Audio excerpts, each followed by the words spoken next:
Paano po na? Ang first palsy ganito, nakukuha daw yan sa computer, Palsy. sa computer. Oo. Tapos biglang magbubugat sa Yung kay Pasma. Uy, ayun na nga. Talaga Pasma ito. sa local term eh. Hindi mo makontrol yung Hindi. pagkiti mo. Hindi yan picturean. Yung first palsy. Pero ayun ako Ayoko. Kaya lang pero una, sabi ng doktor yan, Ayok. Huwag kang makulit. Ayoko nga eh. Ano ka ba? Ha? Ito ganda mo tatakbo. pero pumunta kay sa doktor, doon sa Bulacan, dinala ko ng madaling araw. Ano eh, sa Vienna, dinala namin kay Tuwaso, siya pang hapa.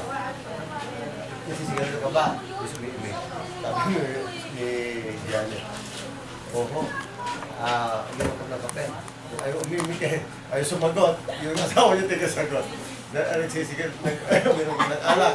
Ayaw sumagot. Hindi lahat, sapol. Si Janet. Sapol. Sapol. Sige, kung kung gusto mo mamatay, tuloy mo lang.